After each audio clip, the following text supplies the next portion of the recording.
सरकारी कामासाठीच्या चक्रा, न संपणारी वाट पाहणं आणि मग येणारी निराशा, हा अनुभव आपल्यापैकी अनेकांना कधी ना कधी आलाच असेल, बरोबर ना?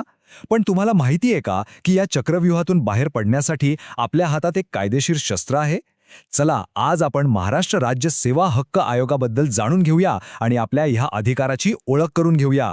जरा डोळ्यासमोर आणा सरकारी कार्यालय, फाईल्सचे ते मोठमोठे ढिगारे, लांबच लांब रांगा आणि उत्तराच्या प्रतीक्षेत असलेले चेहरे. हे चित्र खूप ओळखीचं वाटतंय, नाही का? असं वाटतं की कामाला उशीर होणं हे जणू काही आपल्या सिस्टीमचा एक भागच बनलंय. अरे देवा, एका विद्यार्थ्याला वेळेवर सर्टिफिकेट मिळत नाहीये, एका शेतकऱ्याचा अर्ज महिनोन्महिने धूळ खात पडून आहे आणि एका आजी आजोबांना तर पेन्शनसाठी नुसते हेलपाटे मारावे लागत आहेत. सगळ्यांची तक्रार एकच, माझं काम वेळेवर का होत नाही? पण मग खरंच या सरकारी दिरंगाईच्या चक्रव्यूहात अडकून राहण्याशिवाय आपल्याकडे दुसरा काही पर्यायच नाहीये का? या समस्येवर काही उपाय आहे की नाही? हो, नक्कीच आहे. आणि तो उपाय आहे एका खूप शक्तिशाली कायद्याच्या रूपात.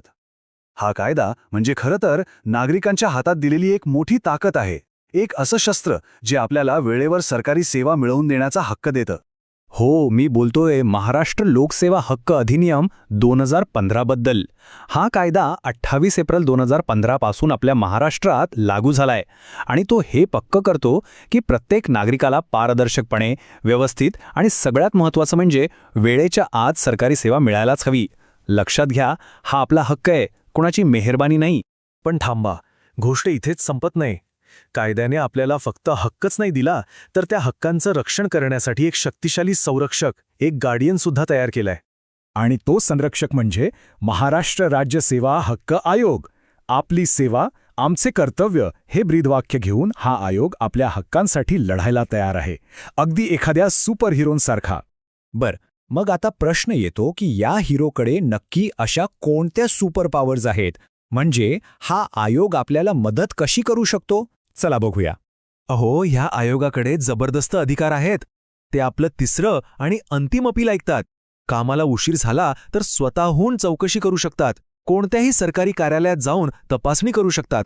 सेवा अजून चांगल्या कशा होतील यासाठी सरकारला सल्ला देतात.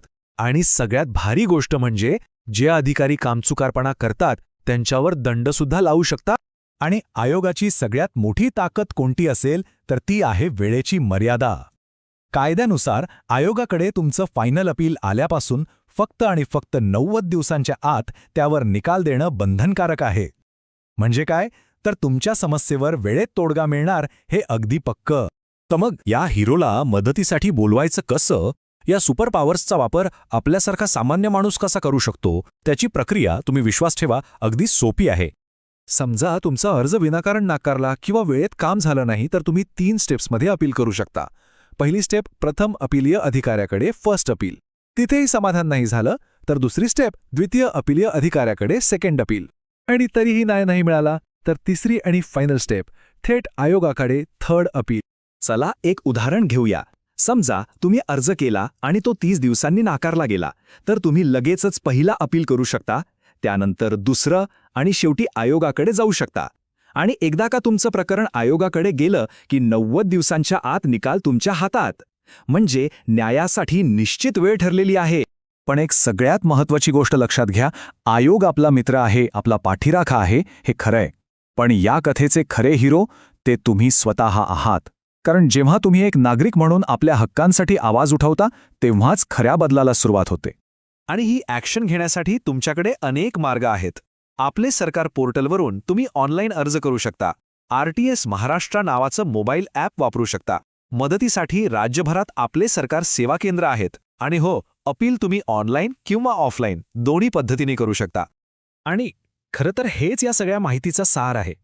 आपले हक्क काय आहेत हे जाणून घेणं आणि त्यांचा योग्य वेळी वापर करणं हीच खऱ्या अर्थाने सक्षम होण्याची पहिली पायरी आहे. माहितीच्या या शक्तीमुळेच एक सामान्य नागरिकसुद्धा या व्यवस्थेत मोठा सकारात्मक बदल घडवू शकतो. ही महत्त्वाची माहिती आपल्यापर्यंत पोहोचवली आहे ग्रीन रुद्राक्ष चॅरिटेबल ट्रस्टने. ही माहिती जास्तीत जास्त लोकांपर्यंत पोहोचवा आणि इतरांनाही त्यांच्या हक्कांविषयी जागरूक करा. धन्यवाद. या सुंदर आत्मिक प्रवासात माझ्यासोबत केल्याबद्दल तुमचे खूप खूप धन्यवाद. आणि हे ज्ञान आपल्यापर्यंत पोहोचवणाऱ्या ग्रीन रुद्राक्ष चॅरिटेबल ट्रस्टचे पुन्हा एकदा मनपूर्वक आभार. तुमचा दिवस शुभ असो.